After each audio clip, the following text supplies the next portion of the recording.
Okay, good morning, everyone, and thank you, Jason, for having me. And it's an honor to be here. I am reaching out to you from my home office right here in Elizabethtown. Normally, I work out of the Lancaster office with Everence, but I am right here in E-Town with you all. Before I get started, I just wanted to tell you a little bit about myself, since I know to probably all of you, I am a new face. And so I just wanted to share a little bit about who I am and how I ended up in a career in finance. This is actually a second career for me. My education is in biology. I started doing research for Pfizer, doing drug discovery for new medicines. But when my daughter was born, I chose to stay home with her, and then three little brothers came along after that. So I am a happy mother of four, homeschooling my kids for a couple more days. But that has been a joy, and I was home with them for about 15 years. But when I was ready to go back to work, I realized that my passion for honoring God with my money could translate into a career.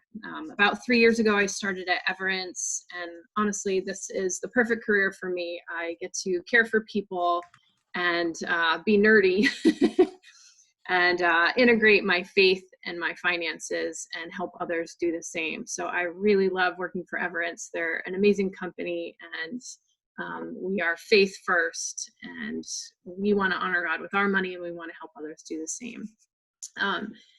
So before I start talking about one of my favorite topics, which is generosity, I just want to read a passage that I'm sure that many of you are familiar with. This comes from 2 Corinthians 9. And Paul is talking, they've been generous to the Macedonians, and Paul is affirming what they had done. And he says, remember this, whoever sows sparingly, this is verse 6, and I'm reading out of the NIV. Whoever sows sparingly will also reap sparingly, and whoever sows generously will also reap generously. Each of you should give what you have decided in your heart to give, not reluctantly or under compulsion, for God loves a cheerful giver. And remember that, I'll come back to that. God loves a cheerful giver. And God is able to bless you abundantly, so that in all things and at all times, having all that you need, you will abound in every good work. As it is written, they have freely scattered their gifts to the poor. Their righteousness endures forever. Verse 10, now he who supplies seed to the sower and bread for food will also supply and increase your store of seed, and will enlarge the harvest of your righteousness. You will be enriched in every way, so that you can be generous on every occasion. And through us, your generosity will result in thanksgiving to God. Again, that's from the NIV. That's 2 Corinthians 9, verses 6 through 10. Generosity looks different in each season of our lives. God asks us to give cheerfully, generously of our time, our talent, and our treasures. I've taught my kids early to give the first fruits of even their allowance. For us, that means 10%. My teenagers are now tithing 10% of their yard work money. And my husband and I, we give online monthly to our church and to other charities that we are passionate about, missions work and college ministry and such. But for my clients who are retired, I work both with young couples and folks in between and singles and a lot of retired folks. They often struggle with how to give, especially when they're in that transition from working full time and giving from their income. Many of them have given generously their whole lives. They struggle with how to transition from giving from their paychecks to giving in retirement, because often their income is down in retirement and they don't know how much they should give. And I tell them there isn't a right answer for this. And I direct them back to 2 Corinthians 9. God loves a cheerful giver. Often in retirement, there's a switch from an obedience mindset to a generosity mindset. In other words, when people have lower income, but sometimes they have higher wealth, that wealth could be in their investments, their retirement accounts. They may have more money in the bank than they did when they were working, maybe rental properties. Wealth can also come in wisdom. You know, the older you are, hopefully the wiser you are. You've lived more, and you have so much to share in wisdom. You have knowledge of a certain trade or skill, or perhaps time that you have in abundance that you didn't have before when you were in your working stage or raising your family. You can give generously from all of these assets. But today, because it's my area of expertise, I want to focus on giving from your investments.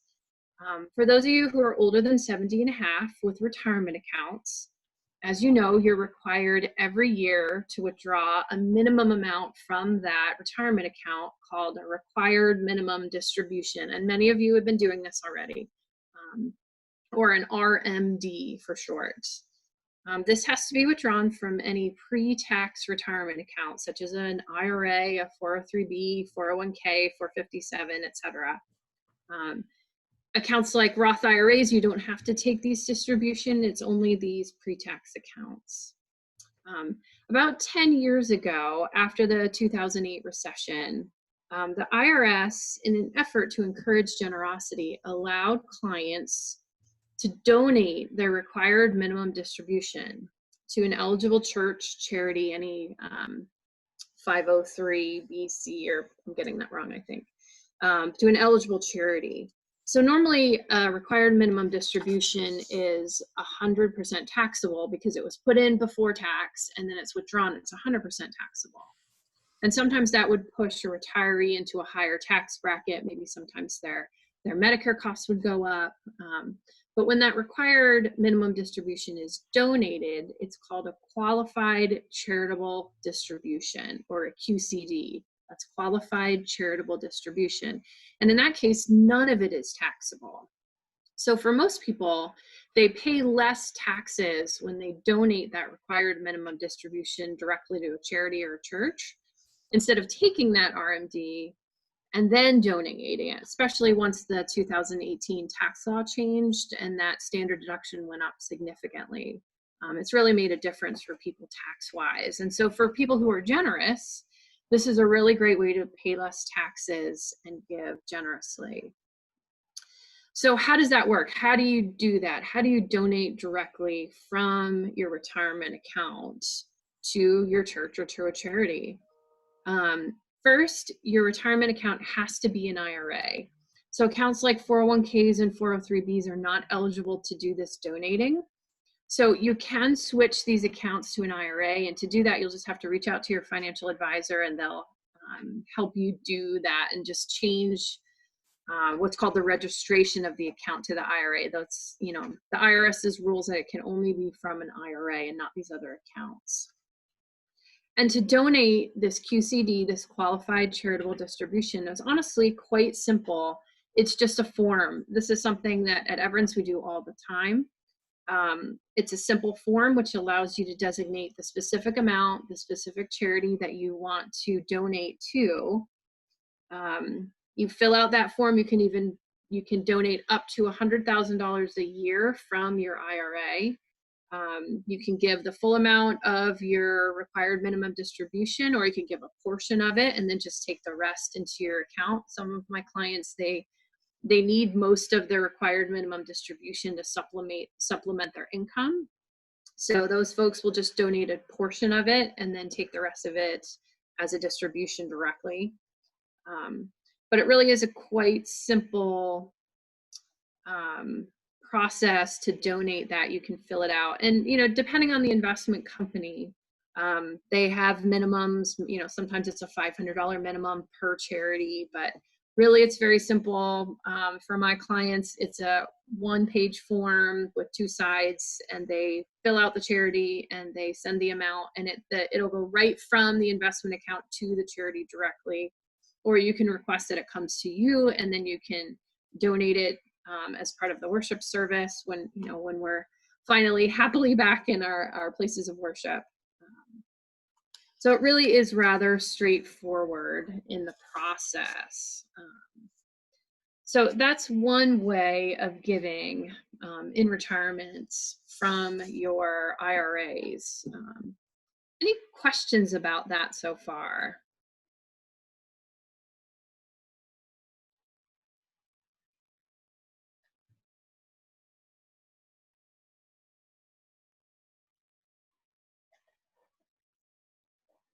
quick question here.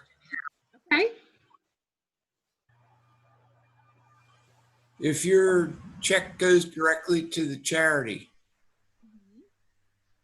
how do you get notification that it actually got received?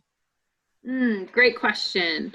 Most charities and churches do a really good job of sending some kind of a note to you directly to say thank you. So that's often how people know that the check got there.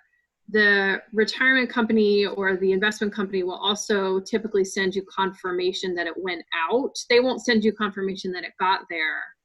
But I think even if you called the church or charity and said, "Hey, did you receive this?" most of the time they're happy to let you know. Or if you want to know that it came also, some people like to have that check sent to them directly, and then they can give it as part of an act of worship. So great question, thanks. We have been doing that for years. The problem is when the charity gives the end of the year report, they include that which was supposedly tax-free. They include that as the overall contribution. Yes, I think it's important to note for your accountant what was given as a qualified charitable distribution, and they'll have other forms to back that up. So you'll just have to note that on that form that comes from the church or the charity that that was a qualified charitable distribution, and then just communicate that to your accountant. Thank you. How many charities can you give to? Great question. It depends on the investment company. I know that for some of the accounts that I've worked with, it's more of a dollar minimum, that we have a $500 minimum. So it could be any amount of charities. So, you know, if you had a $10,000 distribution and it was $500 minimum, I mean, you can give to these 20 charities. So it would depend on the company.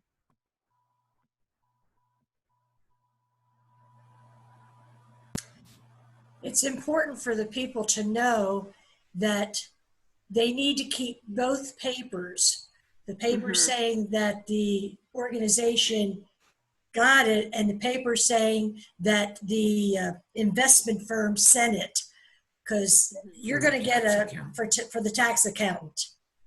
Yes, correct. Thank you. I do have a couple questions here in the chat I'd like to address real quick. The first one is, when you transfer from another account, 403B, will you pay taxes on the amount transferred? Great question. No, because it's considered a rollover. So when you move from, say, a 403B into an IRA, it's a tax-free event. It's a rollover. So great question. There's no taxes there. Okay. And the next question I have is, the IRS raised the minimum age when you need to start pulling from your retirement account from 70 and a half to 72 years old? Question mark. Yes, that's correct. So that change happened in 2019. So if you were 69 in 2019, then you have 2 more years until you have to withdraw. If you had already been withdrawing because you were 70 and a half before the law changed in December of 2019, then you just have to stay the course and you'll be required, even if you were, say, 71 in 2019, you'll have to continue to take those minimum distributions. But if you were younger than 70 and a half before the law changed, then you have 2 extra years and you don't have to withdraw till 72. So okay, great question. I think that answers this, but can you contribute tax-free before you're at the age when you're required to withdraw money from your retirement account? Great question. And I feel like that's specific to your situation. If you are still working and you have income from a job, not from rentals, not from Social Security income, if you have earned income from a job and you are, so let's just say you're 69, you can continue to contribute to an IRA until you're 72. If you were 70 and a half before the law changed, then you couldn't add any longer to your IRA. Now, a Roth IRA is different. You can, if you are still working and earning income, you can continue to add to a Roth IRA, just not a traditional IRA that you would have to withdraw from. Does that make sense? Is that clear?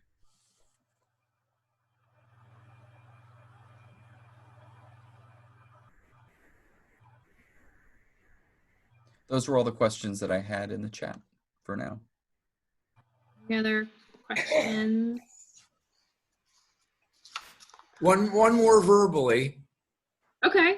Is it true that for this year, the rule that you must take a minimum distribution is waived? Yes, that's correct. Thank you for bringing that up. So in this year, the CARES Act, because of the coronavirus and the impact on both the stock market and the economy, the government decided that after that law was passed, that you are not required to take your minimum distribution for 2020. You can completely waive that. And that's a choice if you do choose. So, you know, a lot of my clients have their automatic distribution set up on it's automatic. So every year on July 1st, let's say, they receive their minimum distribution. You can call your advisor or your investment company and just say, I would like to skip it for this year. And that's an option for you. Early in the year, that made a lot of sense because the stock market was down almost 30% back in March. April and May, it's come back significantly. So the market's down about 10%. And most people's accounts, if they have, you know, bonds and some more security, their accounts are down 5 to 7%. So it may make sense from a stock market perspective, it might not.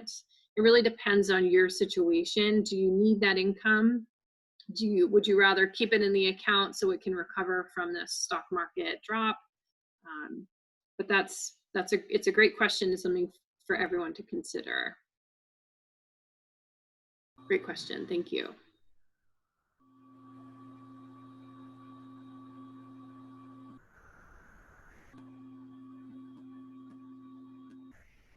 Great.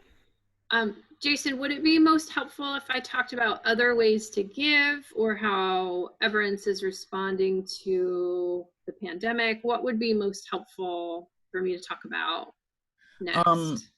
I think either of those categories would work. We could do a quick show of hands if people were interested in hearing a little bit more about giving options. Okay. If that's something that's interesting, feel free to go ahead and yeah, you can. Why don't you share a little bit about that? I see some people using that, and then we can move on with COVID response. Great. Yeah, honestly, I love talking about charitable giving. It's one of my absolute favorite topics, and I just want to emphasize that I work with a lot of people in different age groups, and I have found that the happiest people are generous, that they are actively involved in generous giving, and they have so much joy. They know that they're making a difference. And, you know, when God says he loves a cheerful giver and that we will reap generously, I don't believe that that means that just because we give, God's going to give money back to us.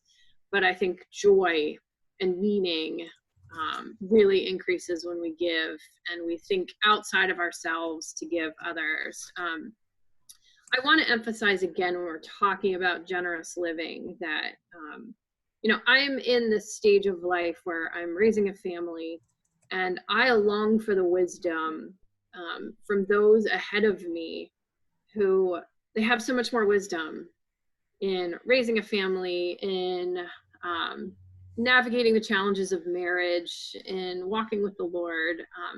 I just want to encourage all of you that we need you. Those of us in younger generations, we need what you have. We need your wisdom. We need your knowledge. We need the investment of your time. Life is full for many of us in the child raising years, and time is something that thankfully we've had a lot more of lately. But in general, we need what you have, which has nothing to do with money, your wisdom, your knowledge, your time, your service. So I just want to encourage all of you that you have so much to give that is beyond money. And those of us who are younger than you, we need what you have. So other financial ways to give. Many of my clients have investment properties, they have rental properties, and they have been managing that, and it's been a blessing, and they've had some income from that over the years. And they get to a certain point and they're done. They don't want to, it's not worth the rental income. They're ready to get rid of that rental property and move on.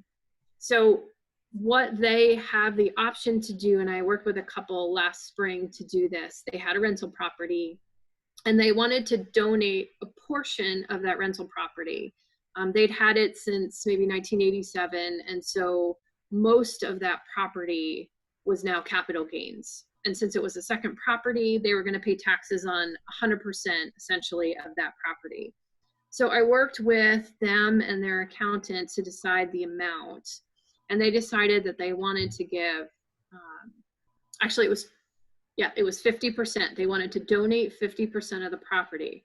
So we worked with their attorney and with their accountant, and they donated half of the property.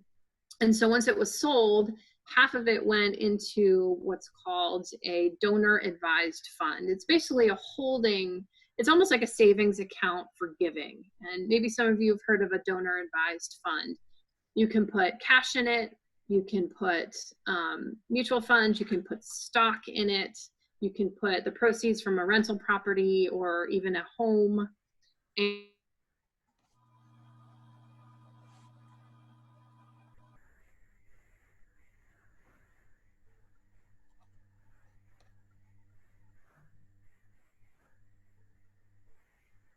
there you go. I got you back. Are you back? Yes, we're here. Okay. So holding my breath. Okay, good. Good. So they sold this property for about $200,000. They donated about $100,000 of it. And so this money, these proceeds are staying in this giving account, this donor advised fund, and then they can give it away essentially for the rest of their lives. And so especially during this time of such financial need for many people, they've been able to give generously from a gift that they sold a year ago. And that's been a real blessing for them, and they've had a lot of joy in being able to give from that account. And there's no time limit on how long that giving has to happen. They can give to any amount of charities, they can give to church. So the donor advised fund is a really great tool of generosity. I also work with a farmer's wife who is now a widow, and they had a farm that they sold, and their son is buying the farm from them, so she's getting farm payments, and she just felt that she had more than enough, and her children, because we had set up her estate plan so that her children would have more than enough, and that she wanted to cap her income and her net worth at a certain dollar amount. And so she had some old PNC stock that were worth a significant amount. So she's been in the process of donating those shares of her PNC stock into the donor advised fund. It's because she wants to decrease her net worth and increase her giving. So it's been really fun to work with her to help her donate those shares and then figure out where she wants to give. And again, with the pandemic, she's had so many more opportunities to give that she didn't have before, places that she didn't consider, like food banks. That she's been able to give so generously to those places and make such a difference. So the donor advised fund is a great tool. Other of my clients still give from, so there's retirement accounts, and then there's investment accounts that are joint accounts or taxable accounts. They're not in a retirement account. Sometimes when people sell a home, they'll invest, or if they receive an inheritance, they have a separate investment account. They can donate shares of those that are highly taxable. They can donate those directly into the donor advised fund. It really is a shift in retirement, and as you get older, from giving cash out of your checking account to giving in other ways, such as the qualified charitable distribution we mentioned, giving properties, giving mutual fund shares, giving old stock that has, a lot of capital gains built into it that's accumulated, which is a wonderful problem to have. but it's a way to give generously, avoid some taxes, and to think creatively of giving of your assets and not just from your checking account. It actually makes a lot more sense for most people in retirement to give in that way. And it really depends on, of course, your financial situation. But that's another option. Yeah, any questions about the donor advised fund?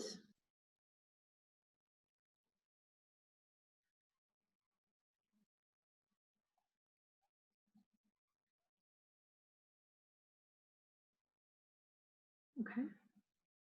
What are there fees to operate that fund? If you invest the amount that's in the donor advised fund, then yes, there are investment fees. If you choose not to invest it, there are some fees when you transfer the money in. So if you do a real estate transaction, yes, there'll be fees associated with that. But for some of the donor advised funds, once the money's in the account and if it's not invested, there's no fee. For, like with Everence's donor advised fund, we don't charge a fee once the money's in if it's just in the money market. Great question. Other donor advised funds may charge a fee, but that's with the other company. You'd have to check with another company.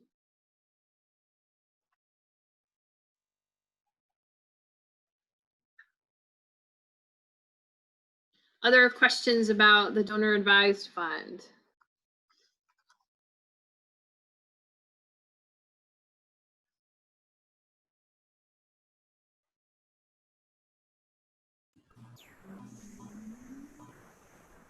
You say, I'm very familiar with things that you're talking about.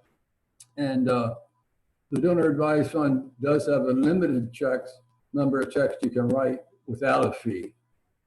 So it's not completely without fees. It depends on the balance in the account. So accounts that have lower balances, if they have more than, and I don't exactly remember, I think it's maybe 15 donations in a quarter. If you do more than that, then there's a fee. But if your balance is above a certain amount, then you have unlimited checks that you can write. But yeah, so it depends on the account.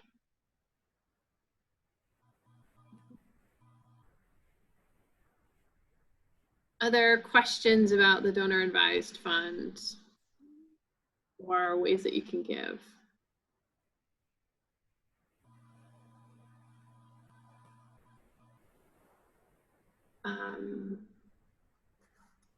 Jason, those are the two main ways that I help retirees give, are using the qualified charitable distributions and the donor advised fund. It certainly is not the only way. There are things like gift annuities where you can receive payments during your lifetime and then the balance of the annuity is given to charity. That's an option. Sometimes people can set up a charitable trust. Also, it's an invested amount. You donate it and you get a tax deduction. And then you can, again, receive payments during your lifetime and then the balance is donated to charity. So there's certainly many other options for giving. Those are the primary ones that we use. Would it be helpful if I talked about what Everence is doing during the pandemic, or is there something else, another way that I could be helpful or answer questions?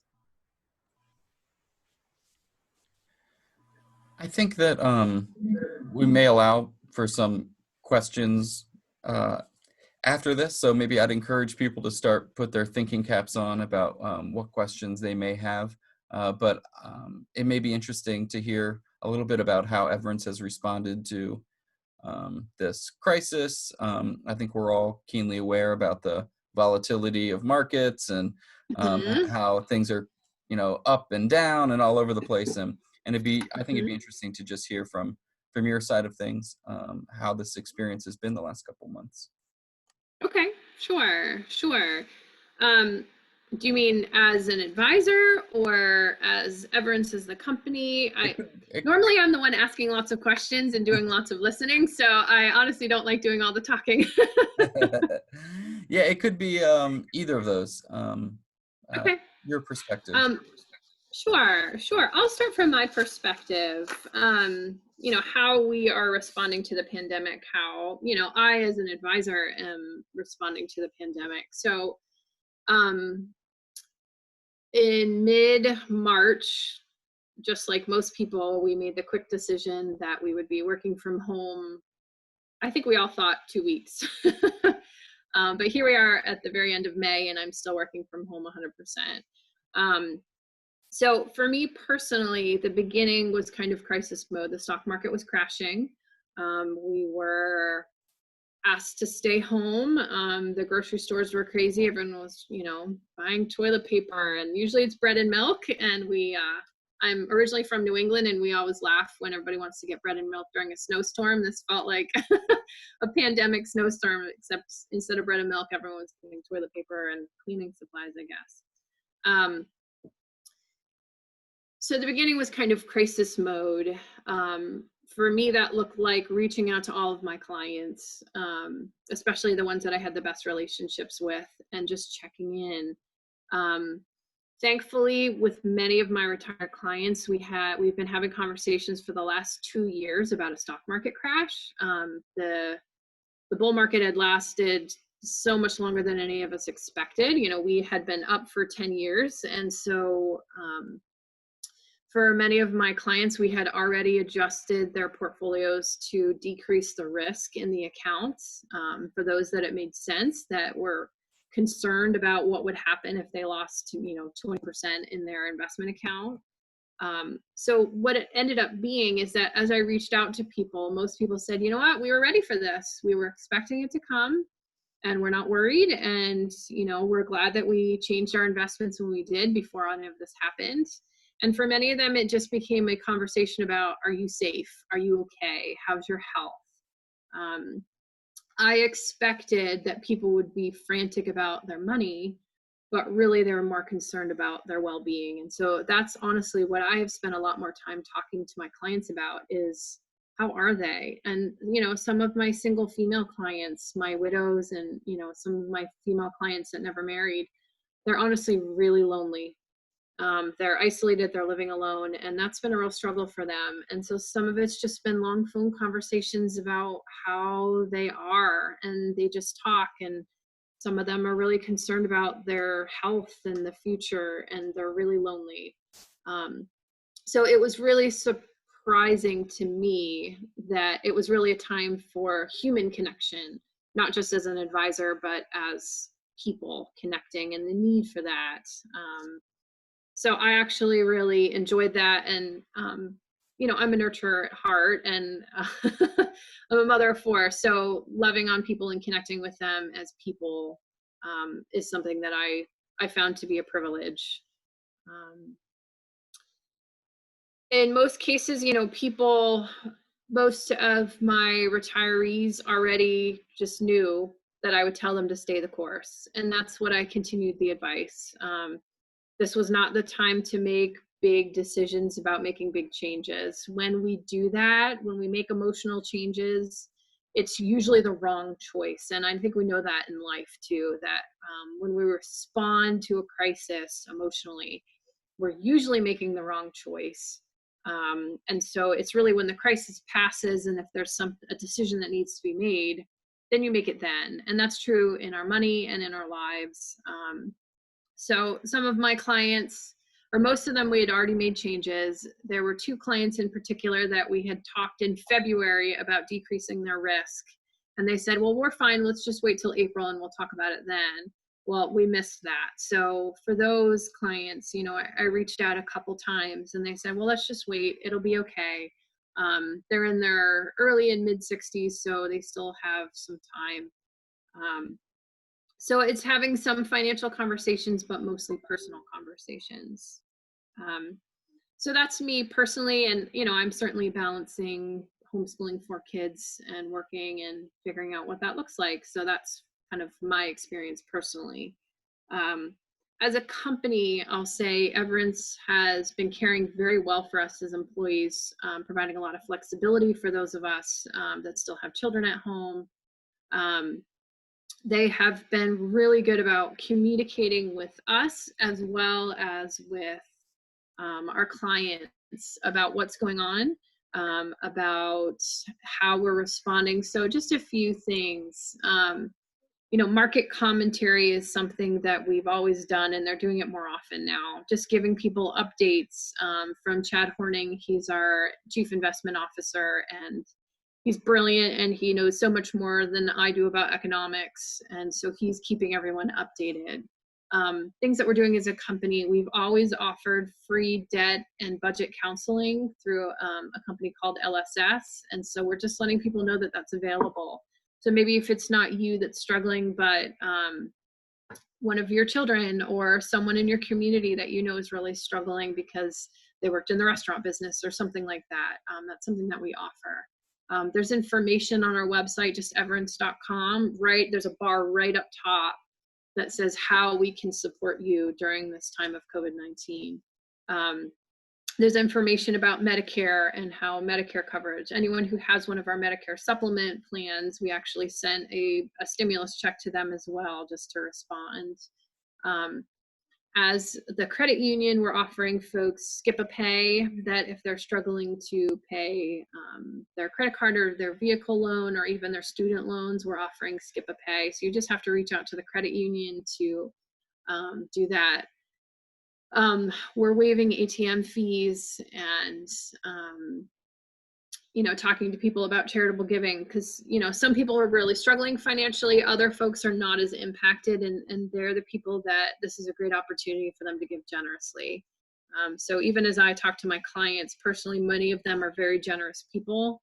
I just encourage them, this is a great time to be giving generously to a lot of, you know, a lot of people are hurting, churches are hurting, giving is down. Charities just, they need your help.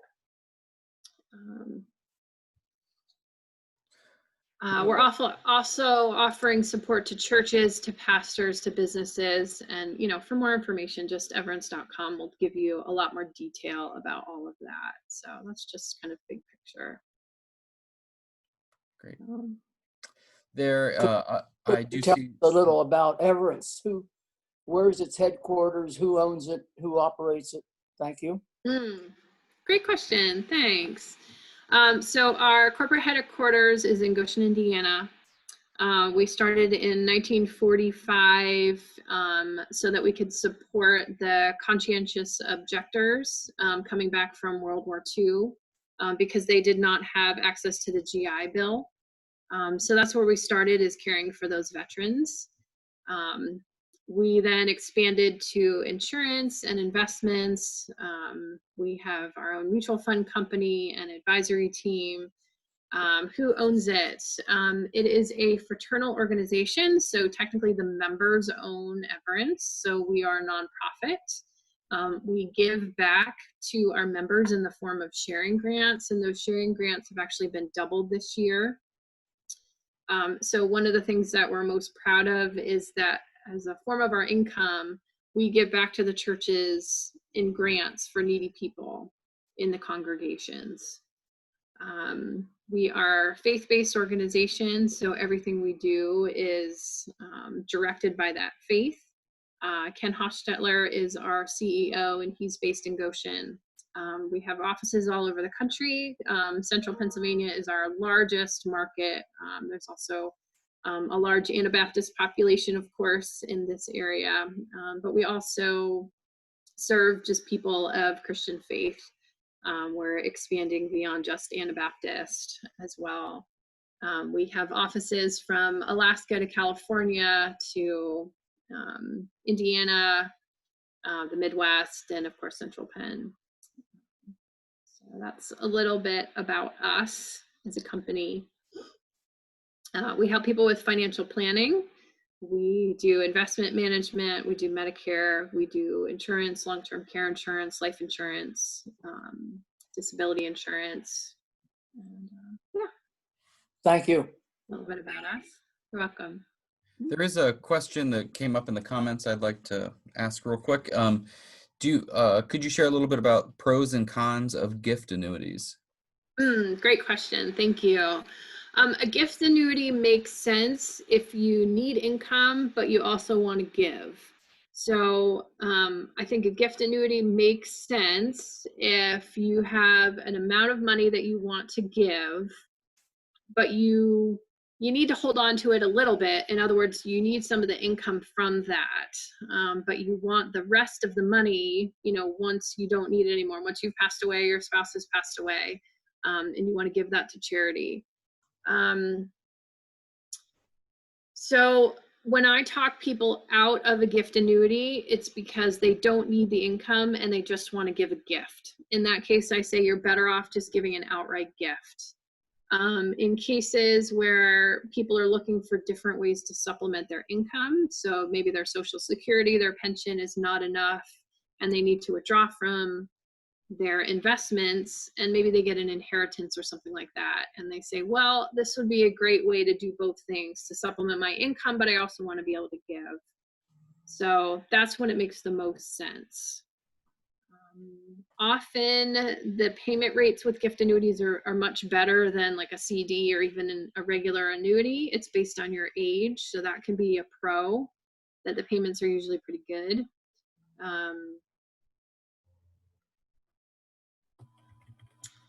But you don't have control. So one of the cons would be that you don't have control over, so let's say you got a $100,000 inheritance, and you wanted to create payments from that. You can't take that money back if you had a larger expense. That would be a con. I have another question that came up. It's kind of a financial forecast question.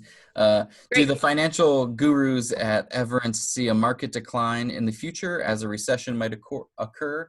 How big of a change? Great question. The short answer is I don't know. None of us really know. Oh, come on. Your crystal ball. Yeah. So I'll give you my educated answer, but know that none of us really know the future. The stock market probably already forecasted a recession. So a recession technically is 2 quarters down in the gross domestic product, the GDP. So we have 1 quarter down in first quarter. We anticipate the second quarter will be down even more. So that would mark that we're in a recession. The stock market knew it was coming. What happened in March was a prediction for what was going to happen in the fall, really, that the economy would be in trouble by fall.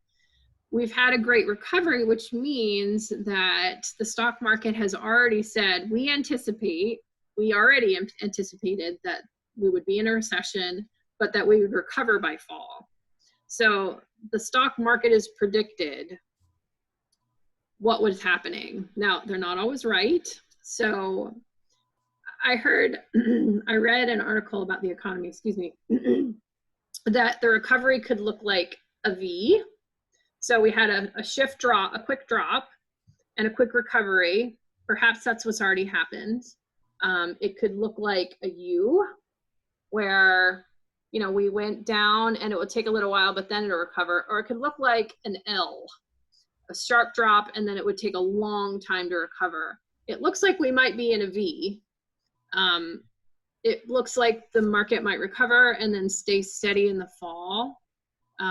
If the economy recovers after businesses start to open up, I anticipate that it would be good news for the stock market as well. If coronavirus has a second wave and we have to shut down again in the fall, then I anticipate the market would respond to that. I have no way of knowing how much.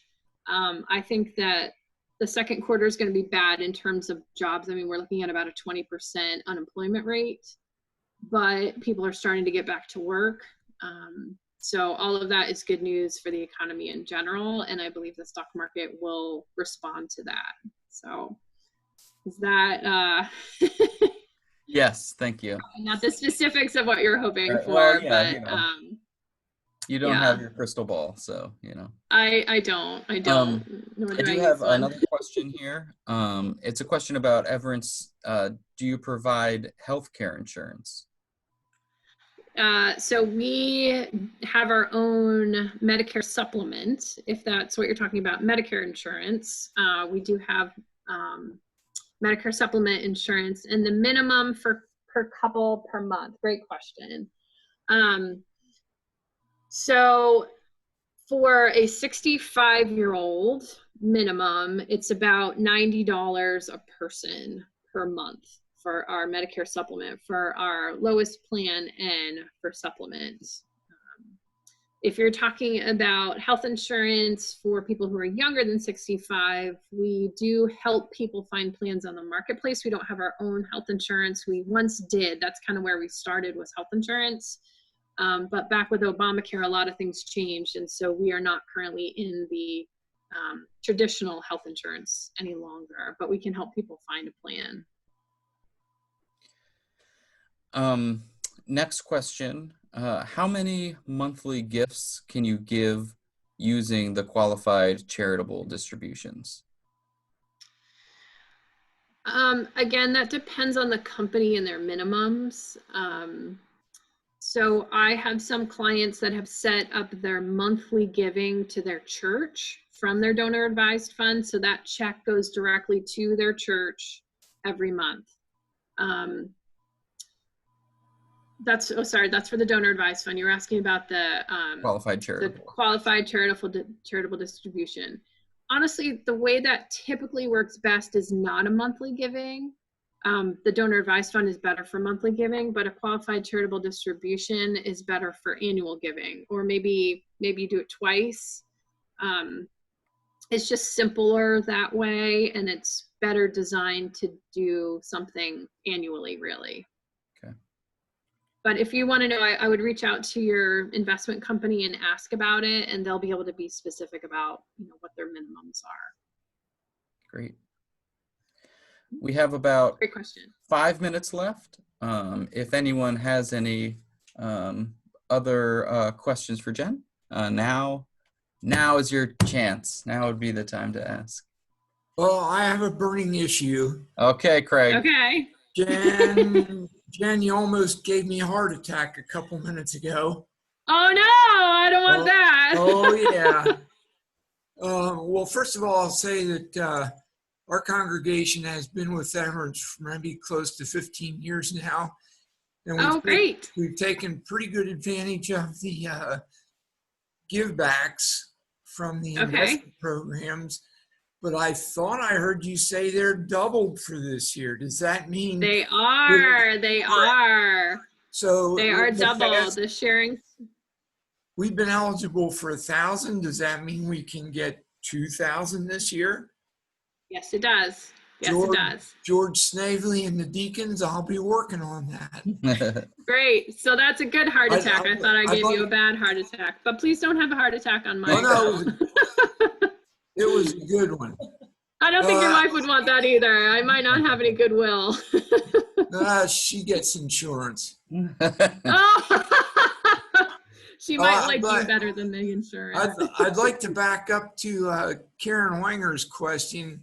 I'm not sure I understood the answer to that, but she was asking about whether or not you can give to a qualified charity before you're 62 and a half and not have it appear as income in your tax statement.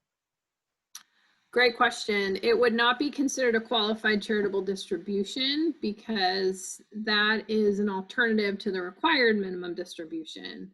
So the answer, unfortunately, would be no. You'd have to find other ways to give. Great question, though.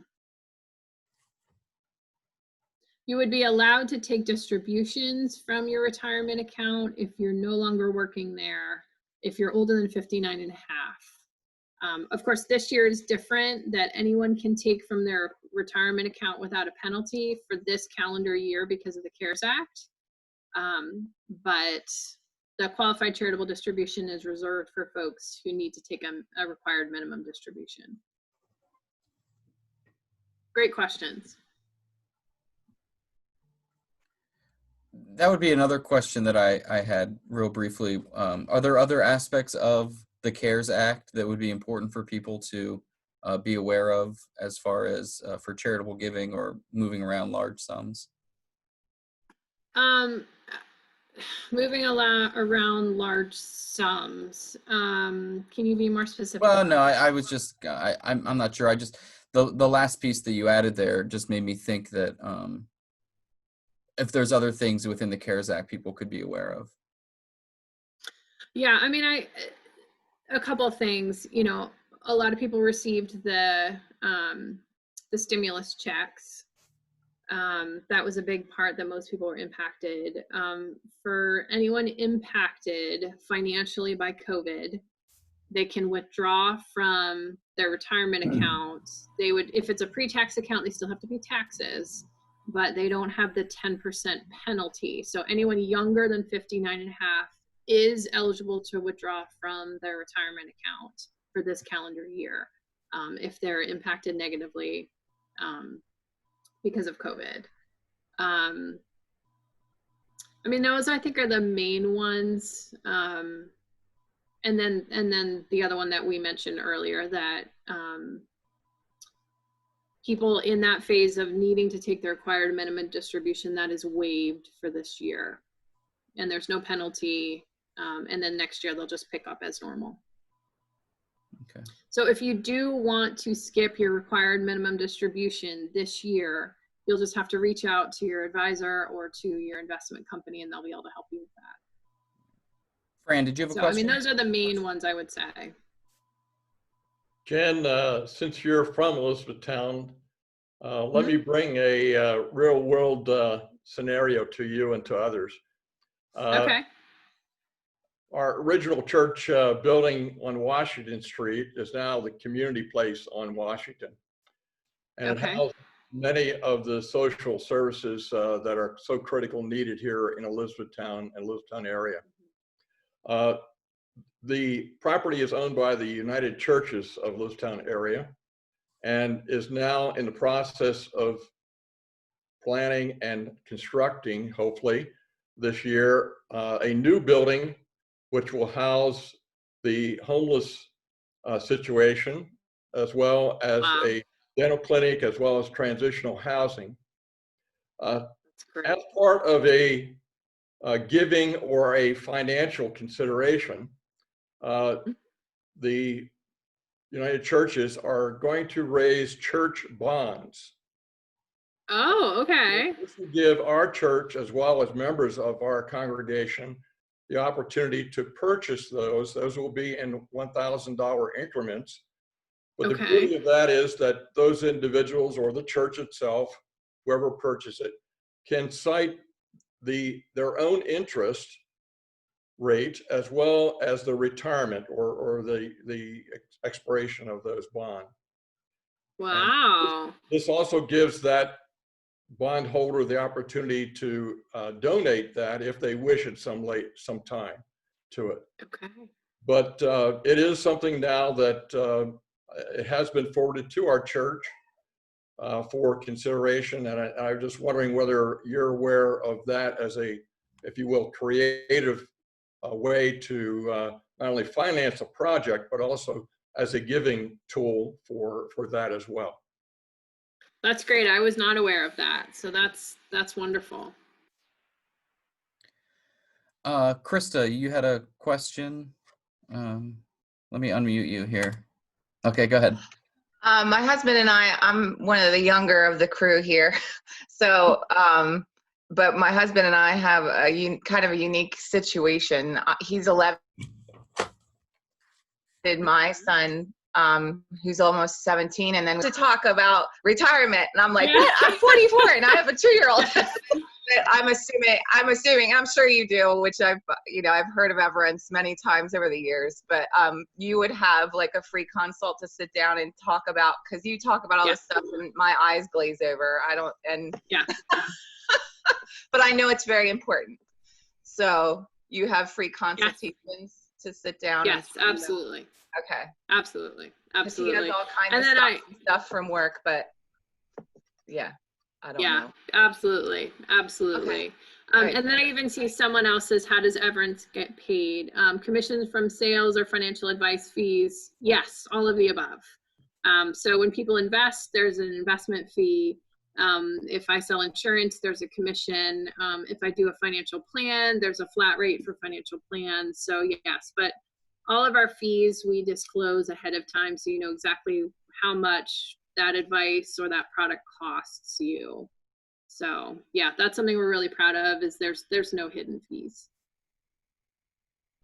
All right. Thanks Jen, for asking.